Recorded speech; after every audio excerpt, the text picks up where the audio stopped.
ஒவ்வொரு நாளிலும் பிரியாம கடைசி வரை ஒவ்வொரு நிமிடமும் கிருபையாய் நடத்தினீரே சொல்லலாமா? ஒரு நாள் அப்பா பிரியாம கடைசி வரை ஒவ்வொரு நிமிடமும் கிருபையாய் நடத்தினாரா? எத்தனை பேரை நடத்தினாரு? நான் உம்மை அப்படி பாடக்கூடாது. முதல்ல எப்படி பாடணும்னா சொல்லுங்க, நீர் என்னை நேசித்தீரே, உம் ஜீவனை பார்க்கிலோ.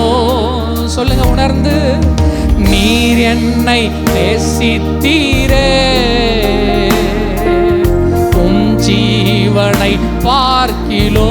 இன்னொரு முறை, நீர் என்னை நேசித்தீரே, ஜீவனை பார். எத்தனை பேருக்கு புரியுது? எத்தனை பேருக்கு புரியுது? ஆமா, நம்ம அன்பு வச்சோமா, அவர் அன்பு வச்சாரா? 1 யோவான் 4 சொல்றாரு, அவர் முந்தி நம்மிடத்தில் அன்பு கூர்ந்தபடியால் நாமும் அன்பு கூற கடவோம். எல்லாரும் சொல்லுங்க, முந்தி அவர் தான் நம்ம மேல அன்பு வைத்தார், நிபந்தனையற்ற அன்பு. ஓ, கரங்களை உயர்த்தி சொல்லுங்க, உங்க மேல வச்சிருக்கிற அன்பு அகாப்பே, அளவிட முடியாத அன்பு, நிபந்தனையற்ற அன்பு. சொல்லுங்க, நிபந்தனையற்ற அன்பு, அளவிட முடியாத அன்பு, அளக்க முடியாத அன்பு, ஆழம் அகலம் நீளம் உயரம் இன்னதென்று. ஆமா, அளவிட முடியாத அன்பு. ஓ, எத்தனை பேருக்கு புரியுது? ஆமா, நீர் என்னை நேசித்தீரே. எவ்வளவு எவ்வளவு நேசிச்சாரு? தன்னுடைய ஜீவனே நமக்காக தந்தார். ஜீவனை கொடுக்கிற அன்பை விட பெரிய அன்பு கிடையாது. உங்களை எவ்வளவு பிடிக்கும்னா, உங்களுக்காக எதை கொடுத்தார்? ஜீவனை கொடுத்தார். 3, 4, 5 தொடர்ந்து வாசிக்கும் போது இயேசுவின் அன்பை குறித்து எழுதப்பட்டிருக்கிறது. அதில் ஒரு வார்த்தை வாசிக்கிறேன், 4:1, 5:1 நினைக்கிறேன்.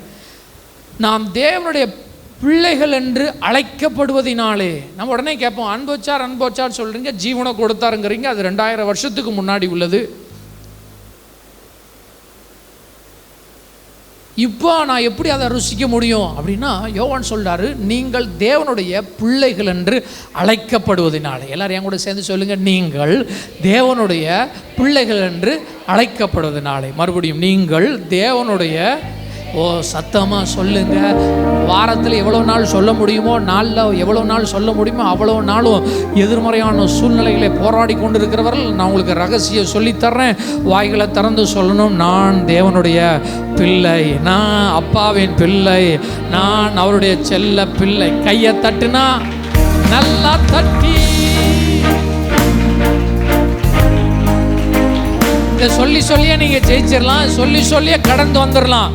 எதை சொல்லுங்க, நான் தேவனுடைய பிள்ளை. நீங்கள் தேவனுடைய பிள்ளைகள் என்று அழைக்கப்படுவதனாலே பிதாவானவர் நம்மேல் வைத்த நமக்கு பாராட்டின அன்பு எவ்வளவு பெரிதென்று பாருங்கள். அன்பு எப்படி பார்க்கறது? எங்க 2000 வருஷத்துக்கு முன்னாடி சிலுவையில் மரிச்சார், அதை அன்பு வச்சாருங்கிறீங்க. அதை தாண்டி நிறைய இருக்குப்பா. அதை தாண்டி உன்னை தேவனுடைய பிள்ளையாக்கி இருக்கிறாரு. அந்த தேவனுடைய பிள்ளைகள் என்று உங்களை அழைக்கிறாரு. அழைக்கிறதுனால பாருங்க, பிதாவுக்கு உங்க மேல எவ்வளவு அன்பு, எவ்வளவு பெரிய அன்புன்னு பாருங்க. இதுல என்னங்க, தேவனுடைய பிள்ளைங்கிறத சும்மா வாசித்துட்டு போகக்கூடாது. எத்தனை பேருக்கு புரியுது? ஒரு ஆம்பைன்னு சொல்லுங்க. ஆம்பையன் உள்ள இருக்கு எக்கச்சக்க மேட்ரு. ஆமா, யோவான் அழைக்கப்படுறதோட நிறுத்திட்டாரு. பவுலை கூப்பிட்டு நீங்க கேட்டீங்கன்னா வெறும் அழைப்பு மட்டும் இல்லை, நீ என்ன பிள்ளை தான் அப்படின்னு சொல்ற அழைப்பு மட்டுமல்ல, புத்திர சுவிகாரத்தின் ஆவியை தந்தாரு. நம்முடைய ஆவியை மாற்றினாரு. நமக்குள்ள ஒரு ஆவியை வச்சாரு. அது என்ன ஆவினா, பிள்ளை என்கிற ஆவி. நான் அவரை அப்பா என்று கூப்பிடத்தக்க உரிமை, அதிகாரம், ஆவி மட்டுமல்ல. இதெல்லாம் வாசித்து தெரிஞ்சிருக்கணும். ரோமரில், எபேசியரில் சுதந்திரம். நாம் பிள்ளைகள் ஆனால் சொல்லுங்க, நாம் சுதந்திரம்னு என்ன சொல்லுங்க?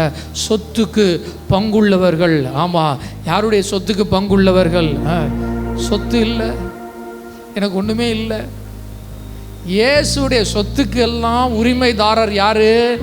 அவருடைய பிள்ளைகள். ஆமா, இயேசுவுக்கு எவ்வளவு சொத்து இருக்கு? சங்கீதம் 24:1, பூமியும் ஆதி நிறைவும் ஆதியில் உள்ள குடிகளோ கர்த்தருடையவைகள். அந்த கர்த்தர் என் தகப்பன், நான் அவருடைய பிள்ளை. இப்ப தெரியுதா நம்ம மேல எவ்வளவு அன்பு வச்சிருக்கிறாருன்னு?